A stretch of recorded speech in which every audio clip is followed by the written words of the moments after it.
बिस्मिल्लाह वल्हम्दुलिल्लाह वस्सलातु वस्सलामु अला रसूलिल्लाह अस्सलामु अलैकुम वरहमतुल्लाहि वबरकातुहू। उम्मीद करती हूँ कि आप ईमान और सेहत की बेहतरीन हालत में होंगी। इंशाअल्लाह अल्लाह सुब्हानहू व तआला आप सबकी तरफ बढ़ने वाले हर शर को खैर में बदल दे। इंशाअल्लाह आज हम नेक्स्ट लेक्चर देखेंगे तरबियत औलाद का। हम पढ़ रहे थे टीनेज के बारे में, ठीक है। आई होप आप लोगों को समझ आ गया होगा। यहाँ तक शायद मैंने एक्सप्लेन कर दिया ना कि हया और बाउंड्रीज। I hope. चलिए नेक्स्ट देखते हैं हम डिजिटल फितना, ठीक है। मोबाइल का इस्तेमाल, गलत इस्तेमाल, ठीक है। अगर आप अपने बच्चों को मोबाइल दे रही है इसका मतलब ये नहीं कि आप वो गलत इस्तेमाल ही करेंगे। आप लोगों ने इस चीज़ का ख्याल रखना है कि एक फ्रीडम के साथ, एक प्राइवेसी के साथ, एक ट्रस्ट के साथ जब दे रहे हैं उनको बता के दें, समझा के दें कि ये आपने सही इस्तेमाल करना है, ठीक है। जैसे कि मैंने पहले बताया था कि गुनाह जारिया और सदक़ा जारिया का कॉन्सेप्ट एक्सप्लेन करें बच्चों को और बताएं कि आप लोगों के लिए औलाद सदक़ा जारिया है, ठीक है। जब मोबाइल ले तो उनको बताएं कि अभी आप बड़े हो चुके हैं, ठीक है। अभी मोबाइल तो हर किसी को ज़रूरत पड़ ही रहा है क्योंकि कॉलेज में, स्कूल में उसकी ज़रूरत पड़ती है।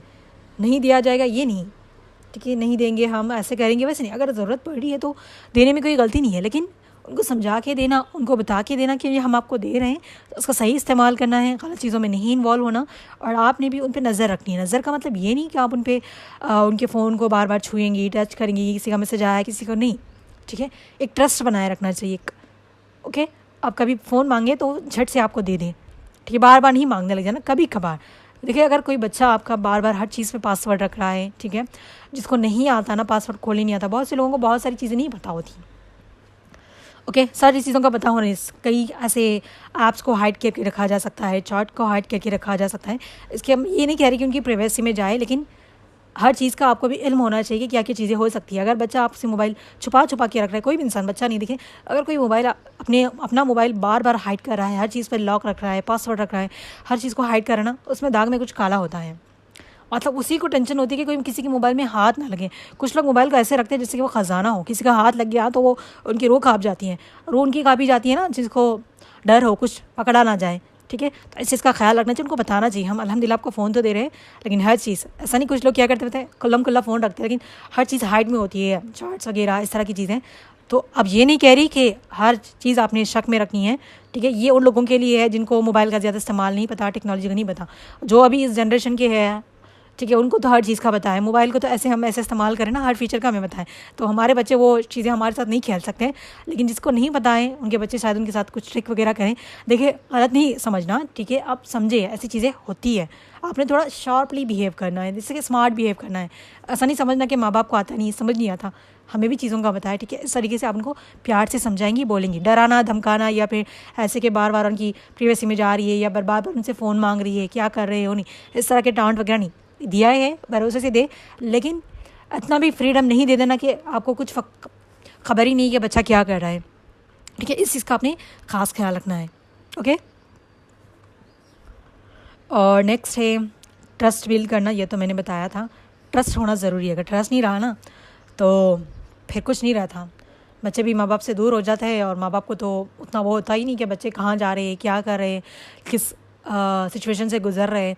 उनको तो बस दुनिया की पड़ी होती है, फिर अपनी, या फिर पता नहीं कुछ कहीं आजकल ना पेरेंट्स ना कहीं से कहीं और ही जा रहे हैं। मतलब उनको फ़िक्र है नहीं कि बच्चा डिप्रेशन में है, परेशान है, वो क्या कर रहा है, क्या नहीं कर रहा। इस चीज़ का ख्याल रखना ज़रूरी है। पैसे कमाना, ऑफकोर्स पैसे आप कमा रही है, उनके लिए दे रही है, लेकिन उनके लिए भी वक्त निकालना सीखें, ठीक है। और ये डराना धमकाना, इमोशनल ब्लैकमेलिंग करना बच्चों के साथ, मोबाइल तो दिया है लेकिन ऐसे करना नहीं, आपने वैसे नहीं करना, हम देख रहे हैं, हर चीज़ का नहीं। स्मार्टली काम करें, बताने की ज़रूरत नहीं है, ट्रस्ट के साथ अच्छे से समझा के दे दें, ठीक है। ये मत करना, वो मत करना, पहले से वार्न नहीं करना, बस उनको समझाना है कि फितना है, लोग इस तरह गुमराह कर सकते हैं, आपने इन सब चीज़ों से बचना है, इस तरीके से बता के। लेकिन स्मार्टली बिहेव करना है कि आप अपना काम भी करें और बच्चे को खबर भी ना हो, इस तरीके से। इसका मतलब ये नहीं कि आप जाके बार बार हर दिन अपने मोबाइल से बच्चे का मोबाइल चेक करेंगे ना, हो, ऐसा बिल्कुल नहीं करना, ठीक है।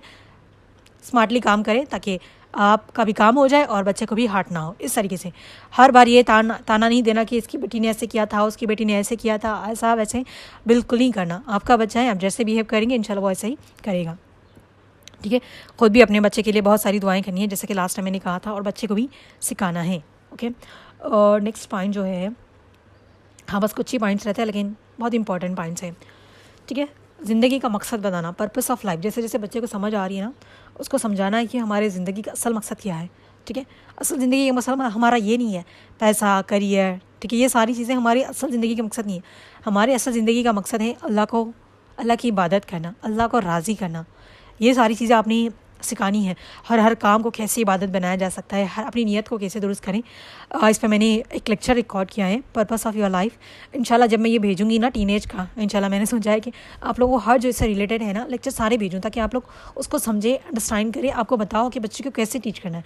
क्योंकि इस टॉपिक में मैं सारे लेक्चर, सारी चीज़ें डीप में नहीं बता सकती इस वजह से, ठीक है। ज़िंदगी का मकसद बताना चाहिए। अगर आपको नहीं पता है तो आपने भी अपनी ज़िंदगी का मकसद जानना है, पहचानना है कि क्या है हमारी ज़िंदगी का मकसद। उस तरीके से आपने बच्चे को समझाना है, अंडरस्टैंड करवाना है और कंप्लीट इबादत का सिस्टम बताना है। कैसे नमाज़ पढ़नी है, रोज़ा, ज़कात, किससे अगर नमाज़ क़ज़ा हो गई तो कैसे करना है, ठीक है। रोज़ा कब है, ज़कात कब है, हज कब है, ये सारी चीज़ें कंप्लीट आप उनको बेसिक तो पहले से बताते आएंगे, लेकिन अभी कंप्लीट मज़ीद इन्फॉर्मेशन, ताकि वो उसको अंडरस्टैंड कर सके, इवन तो उसको अंडरस्टैंड करके दूसरों को जिसको नहीं पता है वो बता सके, ठीक है। तो ये चीज़ आपने करनी है, ठीक है। पहले तो हमने बेसिक फाउंडेशन करते आए, लेकिन अभी डीप फाउंडेशन, दीन के बारे में मज़ीद डिटेल लोगों को बतानी ज़रूरी है, ताकि उनको पता हो। हर चीज़ के बारे में इंफॉर्मेशन देना ज़रूरी है। कब अपने बच्चे को दे सकते हैं हम, तब हमें खुद बताओ।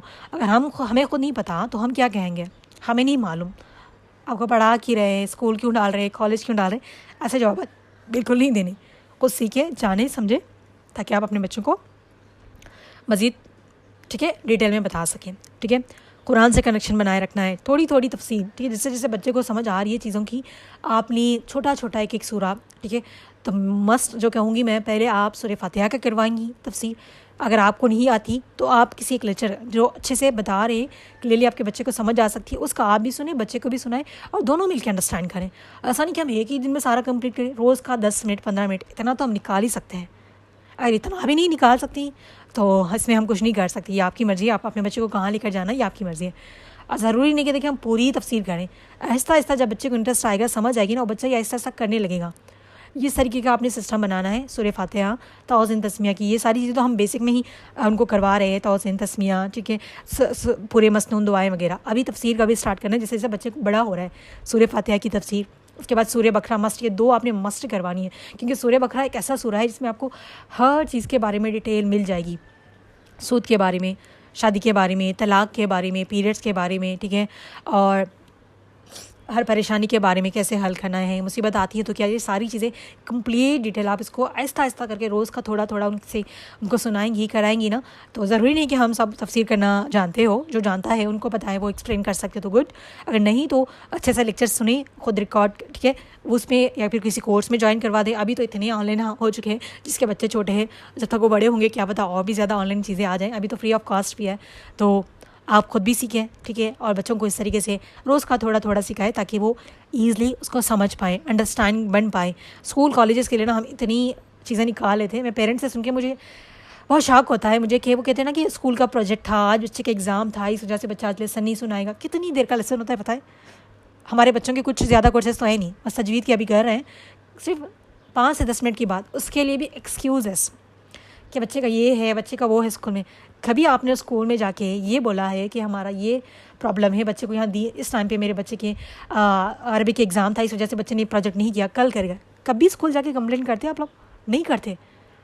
इवन तो बड़े लोगों के मसले ये होते हैं, हमारा कॉलेज का एग्ज़ाम था, हमारा ये था, क्या है, दीन है। आप उनको नमाज इंपॉर्टेंट है, ये सारी चीज़ें जो हमारी दीन है, 5 पिलर्स, वो फर्स्ट प्रायोरिटी आप रखेंगी तो बच्चा उसको फर्स्ट प्रायोरिटी हमेशा देगा। आप हो या ना हो, वो हमेशा उसको फर्स्ट प्रायोरिटी देगा, ठीक है। बाहर का दुनिया का जो काम है वो सेकंड प्रायोरिटी देगा। ये चीज़ आपने उसको बचपन से सिखानी है, वो इंपॉर्टेंस आपने खुद देनी है, ओके। और नेक्स्ट है डिप्रेशन। ये शायद पहले नहीं था, लेकिन अभी बहुत ज़्यादा आम है। आम होने की वजह ये है ना कि हमारे आसपास हमें सुनने वाला कोई नहीं है, ठीक है। स्पेशली फीमेल्स के साथ ये मसला होता है ना कि जब तक वो किसी के साथ शेयर ना कर ले, उनका दिल हल्का नहीं होता। ये बहुत गलत बात है। ऑफकोर्स फीलिंग शेयर करने से, वो कहते हैं ना, दिल हल्का होता है, गम बांटने से और खुशियाँ बांटने से बढ़ती हैं। खुशियाँ बांटने से तो खुशियाँ नहीं बढ़ती, ये तो 100% श्योर है, क्योंकि हर कोई आपकी खुशियों में खुश नहीं होता। नज़र लगाने वाले या फिर आपके बारे में बुरा भला कहने वाले ज़्यादा होते हैं। हाँ, ये बात सही है कि अगर आप अपना दुख सही पर्सन के साथ शेयर करती हैं तो कम हो जाता है, लेकिन आप उसको ऐसे इंसान के साथ शेयर करिए जो ना ट्रस्टवर्थी है, ना वो जाके दूसरों को बताएगा, आपके सामने तो सुनेगा, पीछे जाके फ़न बनाएगा, या फिर आपको दुख में उसको थोड़ा भी इंटरेस्ट ही नहीं है, बस सुन रहा है, हाँ हाँ कर रहा है। ऐसे दुख शेयर करने से आपका वो बढ़ेगा, कभी कम नहीं होगा। तो अपने दुख, अपने मसले मसाइल उनके साथ शेयर करने चाहिए जो आपको सुनेगा, समझेगा, सही गाइडेंस देगा, सही सजेशन करेगा। तो ये चीज़ आपने बच्चों को सिखानी है कि कोई भी मसला हो, कोई परेशानी हो, वो आपके पास आए। कहाँ जाए? आपके पास आए। अब आके बच्चा आपको मसला सुना रहा है, परेशानी बता रहा है, हो सकता है वो उसके लिए छोटी हो या बड़ी, कुछ भी हो, आपने उसको समझना है, अंडरस्टैंड करना है। अगर उसका कोई हल भी ना निकले तो उसको अल्लाह से कनेक्ट करना है। ठीक है बेटा, आपकी जो भी मसले परेशानी है इंशाल्लाह इसका ये हल होगा। अल्लाह से कनेक्टेड रहें, दुआ करें, नमाज़ पढ़ें। ये सारी चीज़ें हमें बचपन से सिखाई जानी चाहिए। हाँ, नहीं सिखाई गई कि हम अगर किसी परेशानी मुसीबत में है तो कैसे उसको डील करना है, कहीं नहीं सिखाया जाता। लाइफ से खुद सीखने में ना बहुत ज़्यादा टाइम लग जाता है। आपने खुद बच्चों को सिखाना है। हर चीज़ को डिप्रेशन कहना, परेशान होना, ये सही बात नहीं है। ठीक है, कोई मसले मसाइल आते हैं तो अल्लाह की तरफ से आजमाइश होती है। अल्लाह हमें आजमा रहा होता है। हमने क्या करना है? सब्र करना है, अल्लाह से दुआ मांगनी है, फोकस रहना है लाइफ में, देखना है कि कैसे हम इसको हल निकाल सकते हैं, निकालने की कोशिश करनी चाहिए। इंशाल्लाह अल्लाह हल निकालेंगे। ठीक है, और बताना है कि अगर कोई मुश्किल आजमाइश आती है तो उस पर सब्र करेंगे तो हमें उसका बदला भी मिलेगा। और ये भी बताना है कि अल्लाह सुब्हानहू व तआला किसी भी इंसान पे, बस मैं थोड़ा थोड़ा बता रही हूँ, सारे कंप्लीट आप लेक्चर सुनेंगी तो आपको मज़ीद उसके बारे में डिटेल पता चलेगा कि कैसे आप अपने बच्चों को समझाएंगी। ये छोटी छोटी इसमें नहीं, मैं सारी चीज़ें डाल सकती हूँ इंशाल्लाह। मैं आप लोगों के साथ वो मज़ीद डिटेल्स लेक्चर भेज दूँगी। आपने उनको समझाना है कि अगर आप सब्र करेंगी तो उसका बदला आपको दुनिया और आखिरत में मिलेगा। और बच्चा ये बोले कि हमें हर बार हमें एक परेशानी क्यों आ रही है, तो परेशानियों में अल्लाह उसको ज़्यादा परेशानियों में डालता है, इससे अल्लाह की मोहब्बत होती है, क्योंकि अल्लाह को उसका बार बार मांगना पसंद आता है। इस तरीके से आप अपने बच्चों को समझाएंगी, अंडरस्टैंड करवाएंगी। प्रॉब्लम से इसका मतलब नहीं कि हम उसके पास चले जाए, उसके पास चले जाए, बस हर किसी को ढूंढते रह जाए। नहीं, हमारी आंखें किसी प्रॉब्लम में हैं तो हमारी आंखें लोगों को नहीं ढूंढेंगी कि किससे शेयर करूँ। फर्स्ट आपके दिमाग में ख्याल आएगा अल्लाह, अल्लाह सुब्हानहू व तआला, अल्लाह से प्रॉब्लम्स शेयर करना, डिस्कस करना कि ऐसे ऐसे हो रहा है, समझ नहीं आ रहा क्या करना है। ठीक है, उसके बाद आपके पेरेंट्स या आपके लव वंस जो आपको समझेंगे, अंडरस्टैंड करेंगे, उनसे जाके शेयर करना ताकि उनको सजेस्ट गाइड कर सके, सजेस्ट देखे। ना ही सारी दुनिया में इसको बता दिया, उसको बता दिया, इस तरीके से मसले मसाइल नहीं हल होते। ये चीज़ आपने बच्चों को बताना है, क्योंकि हर कोई ट्रस्टवर्दी नहीं होता। हो सकता है आज का दोस्त कल का दुश्मन भी बन सकता है। ऐसे बहुत से लोग हैं जो दोस्तियाँ, जो हम कहते हैं ना बेस्ट फ्रेंड, कब दुश्मन बन जाए नहीं पता चलता। का ना ये कहते हैं ना बेस्ट कजिन, कब वो आपके खिलाफ हो जाए नहीं पता। इसीलिए अपने सीक्रेट्स कभी किसी को नहीं बतानी चाहिए। Never ever share your secrets with anyone, even though आपके हस्बैंड के साथ भी। ठीक है, क्योंकि हस्बैंड एंड वाइफ में भी कभी लड़ाई झगड़े होते हैं ना, वो सारी चीज़ें लाके लड़ाई झगड़े करते हैं। आपके सीक्रेट सिर्फ अल्लाह को पता होने चाहिए। हर किसी से अपने सीक्रेट्स, अपनी पर्सनल लाइफ नहीं शेयर की जाती। इस चीज़ को आपने खुद भी अंडरस्टैंड करें, अपने बच्चों को भी समझाएं, लड़का और लड़की दोनों के लिए। हर कोई आपका सगा नहीं होता। ठीक है, सामने वाले से उतनी ही बात शेयर करनी चाहिए जितना वो उनको बताना ज़रूरी है। कभी अपनी personal life, personal secrets never ever share with anyone, मतलब एनीवन, कभी नहीं, किसी से शेयर करना ही नहीं है। एक एज के बाद पेरेंट्स से भी नहीं करना चाहिए, क्योंकि वो भी इस तरह के ताने टॉन्ट मारते हैं। ठीक है, फिर बच्चों से कंपेयर करने वाले पेरेंट्स हैं तो फिर वो हर एक चीज़ में ना उस चीज़ को लेकर आएंगे। एक एज के बाद किसी से कोई सीक्रेट्स नहीं शेयर करनी चाहिए। मसले मसाइल भी उन्हीं के साथ शेयर करने चाहिए जो हमारे लिए असल में ट्रस्टवर्दी हो। ठीक है, ट्रस्टवर्दी का इसका मतलब नहीं कि किसी पे आप ब्लाइंडली ट्रस्ट करें। पहले तो अल्लाह से कनेक्शन बनाएं, अल्लाह के साथ शेयर करना स्टार्ट करें। जब अल्लाह से यकीन के साथ शेयर करेंगे, दुआ करेंगे ना, आपको किसी और की ज़रूरत पड़ेगी नहीं। आपकी आंखें किसी और की तरफ सर्च करेंगी नहीं कि मैं किसके साथ शेयर करूँ मज़ीद, क्योंकि वो तवक्कल जो है ना आपने खुद बिल्ड करना है, अपना भी, अपने बच्चों का भी। सब्र, शुक्र, दुआ, ये हमारी ज़िंदगी की सक्सेस है। देखिए, अगर हम हर मुश्किल पे सब्र करेंगे तो ज़िंदगी आसान हो जाएगी, अल्लाह आसानियाँ पैदा करेंगे। शुक्र करेंगे तो अल्लाह मज़ीद अता करेंगे। दुआ करेंगे तो बस दुआ सीरीज़ आप लोग करिएगा, कितनी हमारे लिए इंपॉर्टेंट है। हर चीज़ हमारे लिए इंपॉर्टेंट है। दुआ के ज़रिए हम अल्लाह से कनेक्शन बनाते हैं। दुआ करके ना दिल मुतमईन हो जाता है, अल्लाह के हवाले। ये सारी चीज़ों पे क्या चाहिए? तवक्कल इज़ मस्ट। अगर यकीनी नहीं अल्लाह पे मांग रहे हैं, बस यकीनी नहीं, बस दुआ मांग रहे हैं, ये अल्लाह मुझे दे रहे हैं, लेकिन फिर दिल मांगना देगा कि नहीं अल्लाह, फिर दूसरों से पूछें, मैंने अल्लाह से मांगा मुझे मिल ही नहीं रहा। इस तरह का डाउट नहीं होना चाहिए। बच्चों को ये 3 चीज़ें सिखाएं, बेसिक रूल्स। ठीक है, देखिए, अगर आपने एक बार अल्लाह की मोहब्बत उनके दिल में डाल दी ना, आपको कुछ बोलने की ज़रूरत नहीं पड़ेगी। बच्चा खुद आपसे आगे बहुत निकल जाएगा। तब आप बस देख के मुस्कुराएंगी, खुश होंगी, अल्लाह का शुक्र अदा करेंगी। इसलिए अभी से दुआ करें, अल्लाह सुब्हानहू व तआला हम सबको सब्र, शुक्र और तवक्कल करने वाला बनाए, और हमारे बच्चों को भी बनाए। ठीक है, ये सारी चीज़ें ना आप लोगों को डिटेल में इंशाल्लाह मैं लेक्चर्स भेजूँगी, ताकि आप लोगों को डिटेल पता हो हर चीज़ का। ठीक है, और सही सोच के बारे में, ठीक है। अच्छा सोचना चाहिए, अल्लाह से अच्छा गुमान करना चाहिए, और अपने थॉट्स को कैसे कंट्रोल करना चाहिए, नेगेटिव थॉट्स आ रहे तो उसको कैसे कंट्रोल करना चाहिए। ये सारी चीज़ें ना आप लोग इसको, ये सारी चीज़ें ना बच्चा स्कूल कंप्लीट कर ले तब तक हमने उसको सिखा देनी है, ताकि स्कूलिंग के बाद बच्चा कॉलेज लाइफ में जाता है तो लाइफ चेंज हो जाती है, क्योंकि वो बच्चा थोड़ा यंग एज में आ जाता है ना, तो बहुत सारी चीज़ें हमें प्रॉब्लम फेस करनी पड़ती है, सबको फेस करना पड़ता है, बहुत सारी चीज़ें हमारी लाइफ में हो जाती है, क्योंकि जैसे जैसे हम बढ़ते जाते हैं ना हमारी आजमाइशें भी ज़्यादा होती रहती हैं, क्योंकि बचपन तक तो हमें नहीं पता होता हमारे ऊपर क्या आजमाइश है, क्या मुसीबत आई है, वो तो कुछ होता है हमारे साथ अच्छा बुरा भी, तो पेरेंट्स के लिए आजमाइश होती है। लेकिन बच्चा जब समझदार हो गया है, एक पीरियड को आ गया ना, उसके मसले मसाइल भी उसको मसले मसाइल लगने लगती है, परेशानी लगने लगती है, प्रॉब्लम्स लगने लगती हैं। इसीलिए स्कूल जब तक उसका 10th स्टैंडर्ड कंप्लीट ना हो जाए, ये सारी चीज़ें हमने करवानी है। ये सारे कोर्सेस मेरे पास हैं, ठीक है। पर्दा सीरीज़, मैरिज सीरीज़, दुआ सीरीज़, सबर सीरीज़, छोटे छोटे हैं, आप लोग ये सारे कर लें इंशाल्लाह। मुझे तो लग रहा है कि मैं ये सारे कोर्सेज़ आपको एक एक करके करवाती जाऊँ जब ये हमारे लेक्चर्स हो। इंशाल्लाह कोशिश करूँगी कि आप लोग सारी सीख के जाएँ, ताकि आप अपने बच्चों को अच्छे से स्ट्रॉन्ग माइंडसेट के साथ ना उनको एक कॉन्फिडेंस वाला बच्चा बनाएं, ताकि वो अपनी लाइफ में आगे खुद भी डील कर सके, लोगों को भी डील कर सके, और लोगों की भी हेल्प कर सके, खुद की भी हेल्प कर सके, ठीक है। सोच को कैसे कंट्रोल करना है, नेगेटिव थॉट्स आ रही है तो उसको कैसे कंट्रोल करना है, दूसरों के बारे में बुरी थॉट्स आ रही है तो उसको कैसे कंट्रोल करना है, कोई हमारे खिलाफ अच्छा नहीं है, हमें बार बार बुरा कह रहा है तो उसको कैसे इग्नोर करना, ये सारी चीज़ें मैंने चेंज योर थॉट्स वाले लेक्चर्स में बताई है। तो इंशाल्लाह चले मैं ये सारे ना इंशाल्लाह सेंड ही कर दूँगी, क्योंकि मैं सारी चीज़ें फिर दोबारा से रिपीट नहीं कर सकती, क्योंकि वो 4-4 5-5 लेक्चर्स हैं, ठीक है। और मज़ीद चीज़ें हैं, हॉनेस्टी एंड ट्रस्ट तो मैंने बताया ये मस्ट है, पर्दा और हया के बारे में भी मैंने सीख लिया, और निकाह, ठीक है, शादी के बारे में भी, अभी नहीं शादी के बारे में, बस सबको बताया कि शादी करनी होती है, लेकिन एक एज, जैसे कि बच्चे को अपनी शादी करनी है, उसकी एज हो रही है, उसको समझ आ रहा है कि अभी हमने इनकी शादी करनी है, उससे कुछ साल पहले उसको एक एक चीज़ बताएं कि आप खुद ने भी एक रोल मॉडल बनना है उनके लिए, कि आपकी शादी कैसी चल रही है, आप अपने हस्बैंड के साथ कैसे हैं, आप कैसे अपने ससुराल वालों को डील कर रहे हैं, वो सारा बच्चा देखेगा। अगर आपके साथ हस्बैंड के साथ आपका बिहेवियर सही नहीं है, हर दिन लड़ाई झगड़े होते हैं ना, बच्चों के ऊपर काफ़ी इम्पैक्ट पड़ता है। आपने सुना होगा ना, बहुत से बच्चे शादी नहीं करना चाहते, बिकॉज वो कहते हैं ना कि हमने अपने माँ बाप को देखा है शादी करके ऐसे रिश्ते होते हैं तो हमें नहीं करना, कहते हैं। कुछ लोग माइंडसेट रखते हैं कि हाँ हमारे माँ बाप की शादी अच्छी नहीं चाहिए तो हम एक अच्छे कपल्स बन के दिखाएंगे, ये बहुत रेयर होता है। लेकिन बहुत से हमारा माइंडसेट ये बन चुका है ना बच्चों का, कि मेरे माँ बाप की शादी अच्छी नहीं, वो हमेशा लड़ते हैं झगड़ते हैं, ऐसी शादी तो हमें नहीं करनी, शादी करके हमारी लाइफ ऐसी जहन्नुम बन जाएंगे तो हमने नहीं करनी। ये चीज़ें आम हो चुकी है, वो आप लोगों ने करना है, अपने रिश्तों को भी सुधारें ताकि आपके बच्चे आपसे सीखते हैं। अब कितना भी उनको पढ़ा ले, जो हमारे प्रैक्टिकल लाइफ हमारी रियल लाइफ में होता है ना, उससे हम बहुत ज़्यादा सीखते हैं। आजकल हम ये बहुत सारी चीज़ें सुन रहे हैं ना कि उसका हस्बैंड ऐसा निकला वैसा निकला, तो जैसे जिसकी शादी नहीं हो तो डर जा रहे हैं। समटाइम्स मुझे खुद फियर होता है कि इस तरह के लोग हैं तो पता नहीं कैसे कैसे लोग होंगे, लेकिन फिर से वो अल्लाह पे तवक्कल बिल के, हर कोई बुरा नहीं होता, ठीक है। ज़रूरी नहीं कि किसी की शादी नहीं चली तो हमारी भी ना चले, ऐसे आप लोगों ने अपने बच्चों को समझाना है। यहाँ बस मैं ओवरव्यू दे रही हूँ, इसके बारे में भी आप लोगों ने कंप्लीट कोर्स करना है ताकि आप बच्चों को मज़ीद डिटेल में बता सकें, शादी क्या है, खुला क्या है, ठीक है, तलाक क्या है, ओके, इद्दत क्या है, ये सारी चीज़ें आपने ना बच्चों को एक एक करके ऐसा बतानी, एक एक एज, ऐसा नहीं कि आप ये सारी चीज़ें एक ही एज में नहीं बताएंगी, जैसे जैसे बच्चा बढ़ता जाएगा उनको आप एक एक चीज़ एक्सप्लेन करेंगे, इस चीज़ को अंडरस्टैंड करें। एक ही दिन बैठ के ज्ञान नहीं बांटना, जैसे जैसे बच्चा बड़ा हो रहा है उसको इस तरीके से करना है। अगर किसी के बच्चे बड़े हैं जो सुन रहे हैं तो हमारे साथ कनेक्ट कर ले, ठीक है। अगर नहीं है, छोटे हैं, जब तक हम जिंदा होंगे तो इंशाल्लाह आप हमारे साथ कनेक्ट कर लेना। बस कोशिश रहेगी, अल्लाह हम सबको सेहत व आफियत वाली ज़िंदगी दे, ठीक है।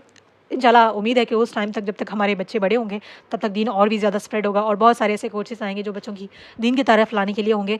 तो रिस्पॉन्सिबिलिटी आपकी है, आपको सीखे समझें ताकि हम अंडरस्टैंड करें। क्या पता कल के दिन सोशल मीडिया इतना ना हो, ऐसे कोर्सेज ना हो, या फिर हर कोर्स फ्री अवेलेबल ना हो, तभी भी आपको पता होना चाहिए कैसे आपने करना है, ठीक है। जब कोई कोर्स करे इंपॉर्टेंट है, उसको शॉर्ट शॉर्ट नोट्स बना के रखें ताकि आप बच्चों को बता सकें इन फ्यूचर, ठीक है।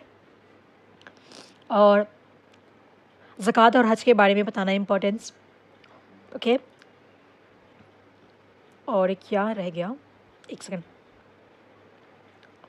चलिए कुछ पॉइंट्स मैंने राइट डाउन किए थे। हाँ, इंटरेस्ट के बारे में, ठीक है, हलाल पैसा, हलाल कमाई, हलाल रिस्क खाने के बारे में ना कम्प्लीटली बताना चाहिए, क्योंकि अभी हराम बहुत ज़्यादा वैल्यूबल हो गया है लोगों के लिए। हराम कमाई, लोग समझते नहीं कि यह हराम कितना है।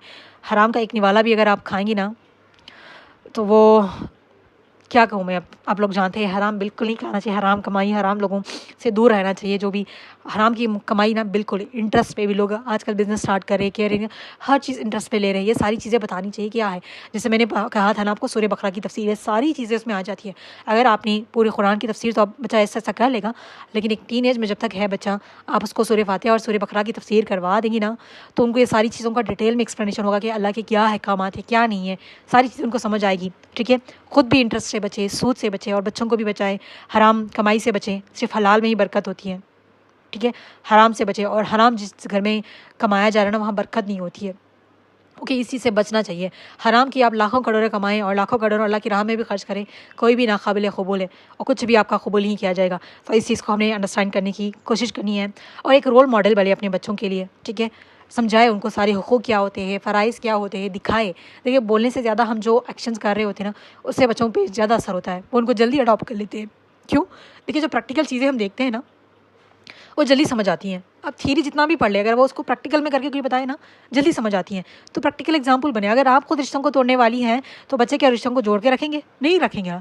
आज हम देखते हैं ना, सोशल मीडिया पे तो आम है, एक टाइम को हम भी ऐसे ही करते थे कि रिश्तेदार ऐसे होते हैं, वैसे होते हैं, ये सारी चीज़ें ना। अभी कहते हैं ना, रिश्तेदार मतलब हमारे दुश्मन, हमारे वो क्या कहते हैं, छुपे हुए सांप, इस तरह की चीज़ें, बहुत चीज़ें। क्योंकि रिश्तों की अहमियत नहीं पता है, वो भी इंपॉर्टेंट है। ऐसा नहीं कि उनसे जाके हमेशा उनके साथ अच्छा ही करते, नहीं नहीं। देखिए, रिश्तों का मतलब ये है कि सही तरीके से उनको निभाना, कट ऑफ नहीं करना, मतलब उनसे रिश्ते रिश्ते नहीं तोड़ना बिला वजह, बिला वजह नहीं तोड़ना। अगर आपने अपनी पूरी कोशिश करनी है बेस्ट करने की। अभी तो वो ज़माना भी चल गया जॉइंट फैमिली सिस्टम में रहना, आजू बाजू रिश्ते रहना। रिश्तेदार का बात है, खुशी या गम में। अभी तो बहुत से लोग उनको खुशियों में बुलाना भी नहीं चाह रहे। सही बात है, आप आसानी करें। ज़रूरी नहीं कि हम हर किसी को अपनी खुशी में इन्वॉल्व करें, दुख में तो आ ही जाते हैं, किसी की डेथ पे, कुछ बुरा हो गया। ठीक है, तो रिश्ते नहीं तोड़ना, उसको निभाए रखना है। रिश्तों को एक बाउंड्रीज सेट करनी है। रिश्तेदारी का मतलब नहीं है कि आपकी ज़िंदगी में कुछ अच्छा बुरा हो रहा है सब बताना है। लोग समझते हैं कि अच्छा बुरा हो रहा है सारे रिश्तेदारों को बताना ज़रूरी है। क्यों ज़रूरी है भैया? आपकी लाइफ है, कुछ अब अच्छा कर रही है, सक्सेस हो रही है, कामयाब हो रही है, खुश हो, अल्लाह का शुक्र अदा करें, लाइफ में आगे बढ़े। पूरे ख़ानदान को बताने की ज़रूरत नहीं है। अगर कुछ बुरा हो रहा है तो भी सारी ख़ानदान को बताने की ज़रूरत है क्या? नहीं है। कितने ही लोग हैं इसमें खुश होंगे, आपके दुख में दुख होंगे, आप सब बेहतर जानते हैं, मुझे इसमें मज़ीद बताने की ज़रूरत नहीं है। रिश्ते निभाना चाहिए, लेकिन उसके एक बाउंड्रीज सो खुद सेट करनी है आपने, ताकि आपके बच्चों को भी समझ आए कि रिश्ते निभाने हैं, लेकिन उनसे कितना क्या शेयर करना है, किनको किस हद में रखना है, ये चीज़ पता होनी चाहिए। ठीक है, नेक्स्ट है प्रॉपर्टी के राइट्स। ठीक है, तो किसको कितना देना चाहिए, ये सारी चीज़ें समझ आनी चाहिए। क्योंकि हमारे यहाँ एक चीज़ होती है ना कि लड़कों को तो प्रॉपर्टी का चले, उनको कोई इशू नहीं होगा, लेकिन जब लड़कों की प्रॉपर्टी की राइट की बात आती है तो घर वाले ये कहते हैं ना, आपकी शादी कर दी वही काफ़ी है। अगर आप शादी नहीं करते तभी भी उनको आकर राइट्स है। और शादी का एक मैं बता दूँ, लोग लाखों की शादी करते हैं अपनी बेटी के लिए। क्या वो पैसे आपने अपनी बेटी पर खर्च किए? नहीं, वो पैसे किस पे खर्च किए जाते हैं? लोगों को दिखाने के लिए, हमने अपनी बेटी को ये दिया, हमने इतनी ग्रैंडेड शादी की। वही आप लोग 20-30 लाख, 40-50 लाख जितनी भी शादी करिए, वो ही पैसे आप बच्ची को दे दें। बच्चे को 5,000 देने के लिए ना हाथ आगे नहीं होता, दिल बड़ा नहीं होता, लेकिन कहते हैं कि तुम्हारी शादी में लगाए थे, वही आपका हिस्सा ख़त्म हो गया। कहाँ से हिस्सा ख़त्म होगा? वो बेटी की शादी पे नहीं खर्च किया जा रहा है, वो लोगों को दिखाने के लिए, वो भी आपकी इज़्ज़त के लिए, अपनी शान और शौकत के लिए, लोगों से आपकी तारीफ़ें सुनने के लिए आपने किया कि हमने अपनी बेटी की शादी ऐसे की है। और ये कितनी गलत बात है ना, जब लड़कियों का हिस्सा ही नहीं दिया जाता सिर्फ इस बात के लिए कि हमने आपकी शादी की है। वैसे तो लड़की की भी शादी कर रहे हैं आप, बेटे के भी कर रहे हैं, उसके ऊपर तो डबल खर्चे हो रहे हैं, और साथ साथ बहू भी आ रही है, उसको भी पाल रहे हैं अपने पैसे से। बेटी को तो बस 20-25 साल, हार्डली समझते 30 साल, उसके ऊपर भी उसको विरासत में हक नहीं। क्या उसने अपना हिस्सा नहीं डाला? ये चीज़ आपका राइट है, आपने अपनी बच्चों को सिखाना है, इवन बच्चों को भी बताना है कि अपनी बहनों के क्या हुकूक होते हैं, उनके राइट्स देने चाहिए। अगर कहीं किसी के घर में ये कॉन्सेप्ट है कि आपकी शादी करके फिर आपका हिस्सा आपको विरासत में नहीं मिलेगा, तो फर्स्ट शादी के खिलाफ हो जाए कि ये शादी मुझे करनी नहीं है। अगर इतना ही पैसा आपके ऊपर उनके खर्च करना है ना, तो क्या है कि वो हमें दे दें, नहीं देंगे, नहीं देते पेरेंट्स। मैंने खुद भी अपने घर में ये बात की थी, अगर आप लोगों को मेरी शादी पे इतना ही खर्च करना है, गिव इट टू मी, जितने भी 50-60 लाख रुपए आपने करने हैं वो मुझे दे दें, मैं तो अपना अच्छा खासा फ्यूचर बना लूँगी, और अच्छा खासा पूरी ज़िंदगी चल जाएगी मेरी, तो पैसों की कभी टेंशन नहीं रहेगी। होती है कि नहीं? फजूल खर्ची हमारे यहाँ बहुत आम है, और इस बात का ताना दिया जाता है ना कि आपकी शादी की गई, आपका कोई हिस्सा नहीं होगा। तो अपने लिए राइट अपने बच्चों को सिखाएं, उनके अपनी राइट्स बताएं, विरासत में क्या राइट है। ठीक है, हर चीज़ के अपने बेटों को, अगर बेटे हैं तो उनको सिखाएं कि अपनी भाई बहन के क्या राइट्स हैं। ये चीज़ें बच्चों को पता होनी चाहिए कि हमारा क्या राइट है, और आप लोगों को भी पता होना चाहिए कि एज ए वाइफ आपके प्रॉपर्टी में क्या राइट्स हैं, एज ए बेटी आपके प्रॉपर्टी में क्या राइट है। ठीक है, ये सारी चीज़ें आपको भी पता होनी चाहिए, ठीक है। और हाँ, ये भी बता दिया मैंने, गुनाह हो जाए तो कैसे अल्लाह की तरफ पलटना है वो बताना है, ठीक है। डराना धमकाना नहीं है, बल्कि अल्लाह के दरवाजे हमारे लिए हमेशा खुले हैं, तो फ़ौरी तौबा इस्तग़फ़ार करना है, अल्लाह की तरफ कनेक्ट हो जाना है। अच्छे दोस्तों का भी मैंने बता दिया। क्या रह गया मज़ीद?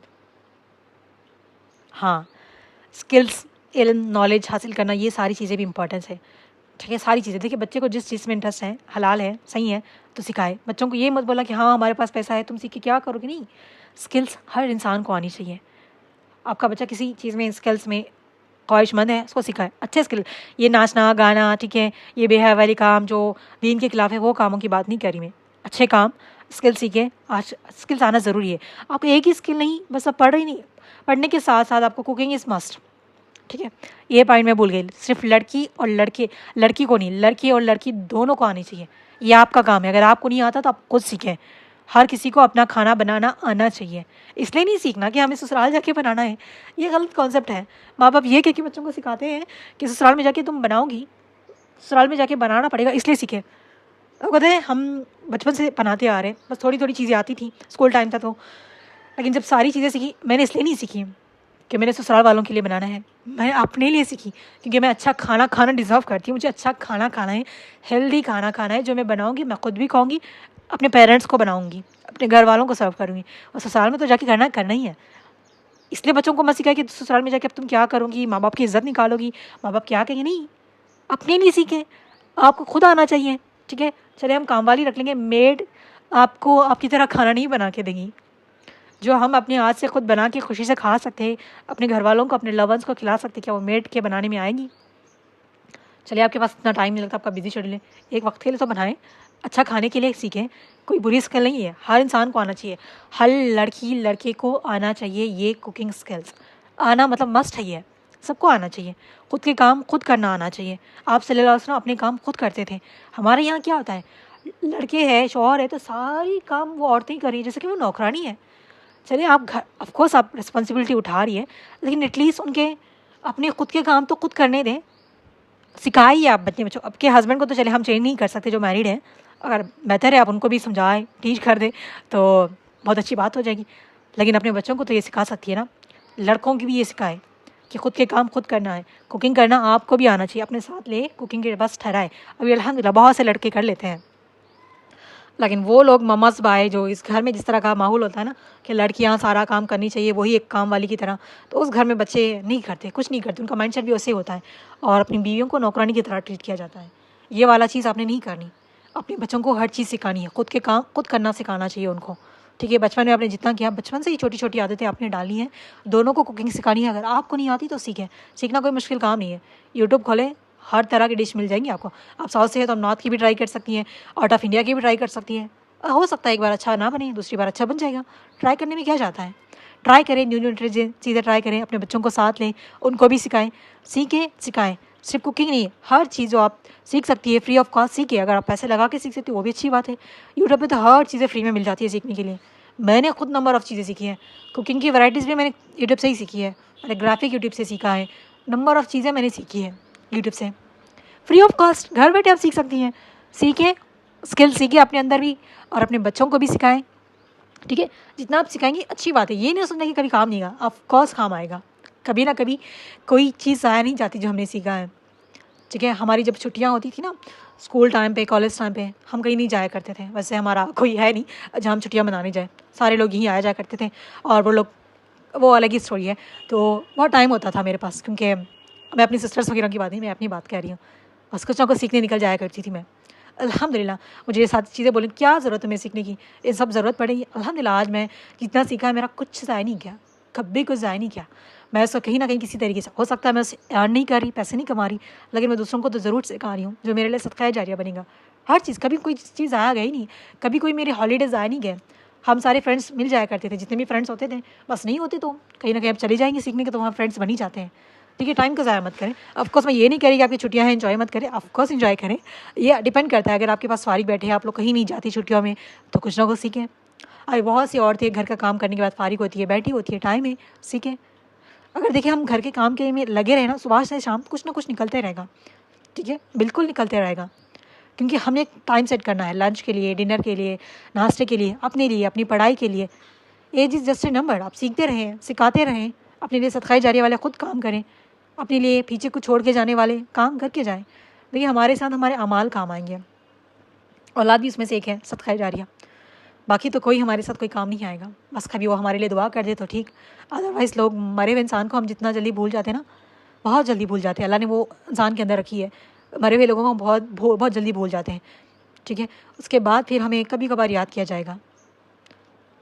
समझ आ रही है आपको बात? अपने लिए कुछ करना सीखें, अपने लिए स्टैंड लेना सीखें, अपने लिए और अपने बच्चों के लिए। अपने बच्चों को इस काबिल बनाएं कि वो अपने राइट्स के लिए, अपने हक़ूक़ के लिए ठहर सके, लड़ सके। लड़ने से मुराद ये नहीं कि हम लड़ाई झगड़े कर रहे हैं, बुरी बुरी बातें नहीं।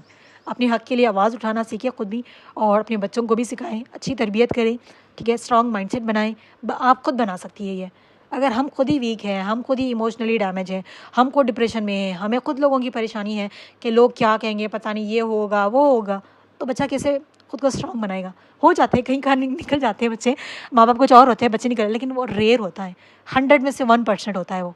99% बच्चे वहीं रह जाते हैं, उनका माइंडसेट वही बन जाता है, ठीक है। इट्स रिक्वेस्ट कि आप लोग अपने बच्चों की सही तरबियत करें, समझाएं उनको, ठीक है। हर चीज़ सिखाने की कोशिश करें, समझाएं उनको कि कैसे हमने समझना है, कैसे अंडरस्टैंड करना है। आप उनके लिए एक रोल मॉडल बने, उनको एक एक करके समझाएं। ये सारी चीज़ें आप एक दिन में नहीं बताएंगी। हो सकता है 2 लेक्चर्स में आपको टीनेज में कैसे बिहेव करना है सारा कुछ मैंने बता दिया, लेकिन एक एक करके बताएंगी। और इंशाल्लाह जब ये हमारा ये 2 या 3 लेक्चर्स जो भी है टीनेज के जब स्टार्ट होंगे, तो इंशाल्लाह मैं एक एक करके सारे लेक्चर्स आपको सेंड करूँगी, ताकि आप लोग अपने आप को इमोशनली स्ट्रॉन्ग बनाएं, खुद भी आप इल्म सीखें, ठीक है। कोई भी मेरी बात बुरी लगे तो माजरत, बस मैं प्रैक्टिकल रियल लाइफ में जो हो रहा है वो बताने की कोशिश कर रही हूँ, और बाकी चीज़ें आहिस्ता आहिस्ता बच्चे समझ जाएंगे, ठीक है। बच्चों को कभी दीन से गाफिल मत करें, एटलीस्ट नमाज के साथ ज़रूर कनेक्टेड रखें, ठीक है। मैं कभी कभार सोचती हूँ ना, मैं अपनी बात बता रही हूँ, अगर मैं नमाज से भी गाफिल होती और जिस टाइम पे मेरी लाइफ में यूटर्न आया था, तो शायद मैं भी गुमराह हो जाती। एक जो नमाज़ी था ना, अगर वो नमाज़ मुझे बचपन से नहीं सिखाई जाती, और नमाज़ इतनी इंपॉर्टेंस नहीं पता थी नमाज़ की, बस इंपॉर्टेंस पता थी कि नमाज़ पढ़नी है, छोड़नी नहीं है। कभी कभार ऑफकोर्स छोड़ दी है, नहीं पता था, लेकिन अल्हम्दुलिल्लाह अभी कोशिश होती है कि अव्वल वक्त में पढ़ी जाए, अगर क़ज़ा हो जाए तो फ़ौरी पढ़ ली जाए। लेकिन वो जो थोड़ा तो अल्लाह से कनेक्शन था ना, वो अल्लाह के करीब ले आया। मोस्ट ऑफ द लोग पता है क्या होता है, ऑफकोर्स उनकी गलती नहीं है, उनका वो जो दीन से कनेक्शन था ना वो नहीं था। मैं ख़ुद के बारे में सोचती हूँ कि जिस तरीके से हम सबके लाइफ में कभी ना कभी एक यूटर्न आता है, कहीं ना कहीं हम ऐसी आजमाइश से गुजरते हैं, उस टाइम पे हमारा दीन बेड़ा गमा जाता है, हमें पता नहीं होता कि हम क्या करें। उस टाइम पे ना हमारे पास 2 रास्ते होते, एक सही और एक गलत।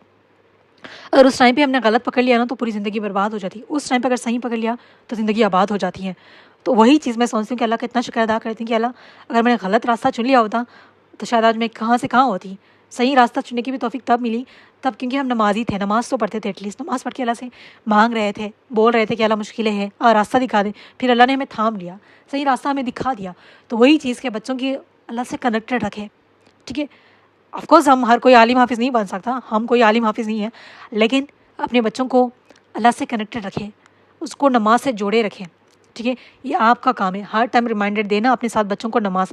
लड़कियां हैं तो अपने साथ नमाज लेके पढ़ लें, लड़के हैं तो मस्जिद को भेजें। अगर मस्जिद बहुत दूर है, जाना नहीं है, बच्चा छोटा है, तो घर में अपने साथ पढ़े, ठीक है। पढ़ तो सकते ही है ना साथ में। ये चीज़ एक सिस्टम बनाएं, बच्चों को अल्लाह से कनेक्टेड रखें। देखिए जब हम अल्लाह से कनेक्टेड होते हैं ना, अल्लाह के करीब ऐसा ऐसा करके खुद ही हो जाएंगे, बार बार बोलने की ज़रूरत नहीं होती। हर बार आपने रिमाइंडर बनना है। ये मत बोलना कि बच्चे बड़े हो गए हैं, हम क्यों रिमाइंडर दें। नहीं, आप अपनी आखिरी सांस तक बच्चों को रिमाइंडर करती रहेंगी, ठीक है। आखिरी सांस तक हमने बच्चों को रिमाइंडर करवाते रहना है कि ऐसे नहीं करना बेटा, ऐसे करना है। चले लोग बोलते हैं ना अभी तो बच्चा शादी वाला हो गया, बच्चे वाला हो गया, मैं क्या समझाऊँ। आप माँ हैं, ठीक है। बच्चा कितना भी बड़ा हो जाए, आपके सामने बूढ़ा भी हो जाए, वो बच्चा आपके लिए बच्चा ही होगा। बच्चे की परवरिश करने में कभी ये नहीं देखना कि बच्चा किस उम्र में है। शादीशुदा हो गया, बच्चे हो गया, फिर बीवी के साथ कुछ गलत और कर रहा है, बच्चों के साथ कुछ गलत कर रहा है, it's your responsibility to explain them, make them understand कि ये रॉन्ग है, ये राइट है। ये आप लोगों ने करनी है। इंशाल्लाह उम्मीद है आपको समझ आई होगी, और इंशाल्लाह कोशिश करूँगी कि सारे लेक्चर्स आपको इसके साथ साथ करवाऊँ, ठीक है। और अगेन दोबारा से माज़रत अगर मेरी कोई बात बुरी लगे, अल्लाह से दुआ है कि अल्लाह सुब्हानहू व तआला हम सबको नेक सालेह औलाद दें, और हम सबकी औलाद को हमारे लिए सदका जारिया बने, हम सबको भी हमारे वालिदैन के लिए सदका जारिया बने। आमीन सुम्मा आमीन। जज़ाकुमुल्लाह खैर। अस्सलाम वालेकुम व रहमतुल्लाहि व बरकातुहू।